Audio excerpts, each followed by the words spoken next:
Madam ಇದ್ರ ಬಗ್ಗೆ ಏನಾದರೂ ಹೇಳ್ತೀರಾ? ಇನ್ಫಾರ್ಮೇಷನ್ ಏನಾದ್ರು ಕೊಡ್ತೀರಾ? ಯೂಟ್ಯೂಬ್ ಅಂದರೆ ಇದು ಹೆಲ್ತ್ ತಯಾರು ಮಾಡ್ತಾ ಇರೋದು ಏನು ಆ ಥರದ್ದೇನೋ ಸಿಗುತ್ತಾ? ಇಲ್ಲ. ಶಿವಮೊಗ್ಗದಲ್ಲಿ ಎಲ್ಲಿ ಮಾಡ್ತಾ ಇರೋದು ಇದು? ಸಾಗರ ತಾಲೂಕು. ಅದೇ ಗೊತ್ತಾಯ್ತು. ಅದಕ್ಕೆ ನೀವು ಯಾರೋ ಶಾಪ್ಸ್ ಹೆಸರನ್ನ ಹಾಕಿಲ್ಲ ಇಲ್ಲಿ. ಓಕೆ ಗುಡಿ ಕೈಗಾರಿಕೆಗಳು ಆ ಟೈಪ್. ನಿಮ್ಮದು ಸಂಘ ಇತ್ತಾ? ಸಂಘದಲ್ಲಿ ಮಾಡ್ತಾ ಇರೋದ ಇದನ್ನು? ನೀವೇ ಬರೀತೀರಾ? ಓಕೆ ನಿಮ್ಮ ಹೆಸರು? ಹೌದಾ? ನೀವಂದರೆ ಟ್ರೈನಿಂಗ್ ಮಾಡಿರೋದು ಅಥವಾ ಹಾಬಿಗೆ ಅಂತ? ನಮ್ಮ ಕಡೆ ಹೆಂಗೆ ಅಂದರೆ ಮದುವೆ ಮನೆಗಳಿಗೆ ಆಮೇಲೆ ಹುಣ್ಣಿಮೆ ಹಬ್ಬಗಳಿಗೆಲ್ಲ ಇದನ್ನ ಬದನೆ ಅಂದರೆ ನಮ್ಮ ಮೊದಲು ಹೆಂಗೆ ಅಂದರೆ ನ್ಯಾಚುರಲ್ ಇಂಗ್ರೀಡಿಯೆಂಟ್ಸ್ ಯೂಸ್ ಮಾಡಿಬಿಟ್ಟು ಅದರಲ್ಲಿ ಮಾಡ್ತಿದ್ದೆ. ಅಂದರೆ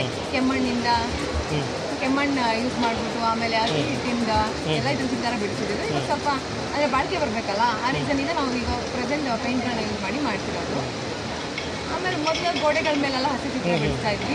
ಇವಾಗ ಅದನ್ನ ಆರ್ಟ್ ಅಂತ ಹೇಳ್ತಿದ್ರು. ಹಸೆ ಚಿತ್ತಾರ ಇದು ಆಕ್ಚುಲಿ ಶಿವಮೊಗ್ಗದಲ್ಲಿ, ಅದು ಮಲೆನಾಡಿಗೆ ಒಂದು ಸಾಗರ, ಸೊರಬ, ಸಿರ್ಸಿ ಈ ಸೈಡಲ್ಲಿ ಮಾತ್ರ ಇರೋದು. ಹಳೆ ಕಾಲದಲ್ಲಿ ಮನೆಗಳಿಗೆ ಬರಿತಾ ಇದ್ರಲ್ಲ, ಅಂದ್ರೆ ಮದುವೆಗಳಿಗೆ ಬೇಕು, ಮದುವೆಗಳಿಗೆ ಆಮೇಲೆ ಮನೆ ಅಲಂಕಾರಕ್ಕೆ ಆಮೇಲೆ ಹಬ್ಬಗಳಿಗೆ 3 ರೀಸನಿಗೆ ಮಾಡ್ತಾ ಇದ್ವಿ. ಈಗೆಲ್ಲ ಹೊಸ ಫ್ಯಾಷನ್ ಆಗಿ ಇದನ್ನು ಉಪಯೋಗಿಸ್ತಾ ಇದ್ದಾರೆ ಈಗ ಈಗ ಮೊದಲು ಗುಡಿಸಲಿಕ್ಕೆ ಮಾಡ್ತಾ ಇದ್ದಾರೆ. ಹೇಳ್ಬೇಕಂದ್ರೆ ಒಂದಿಷ್ಟು ಕಮ್ಯುನಿಟಿಗೆ ಅದಕ್ಕೆ ರಿಲೇಟೆಡ್ ಆಗಿದ್ದೀವಿ. ಅಂದ್ರೆ ದೇವ್ರು ಅಂತ ಬರ್ತಾರೆ, ಅವ್ರದ್ದು ಟ್ರೆಡಿಷನಲ್ ಆರ್ಟ್ ಫಾರ್ಮ್. ಸೊ ಇವಾಗ ಅದು ಮನೆಗಳಿಗೆ ಬೇರೆ ಕಡೆ ಎಲ್ಲ ಮನೆಗಳ ಅಲಂಕಾರಕ್ಕೆ ಯೂಸ್ ಮಾಡ್ತಾರೆ. Thank you for the information. ನಿಮ್ಮ ಹೆಸರು? ಅಶ್ವಿನಿ. ಓಕೆ. ಸಾಗರನಾ ನಿಮ್ಮದು? ಸಾಗರ. Okay, thank you. ನಂದು ಅದು ಯೂಟ್ಯೂಬ್ ಚಾನಲ್ ಬರುತ್ತೆ, ಹಾಕಿರ್ತೀನಿ ಇದನ್ನು.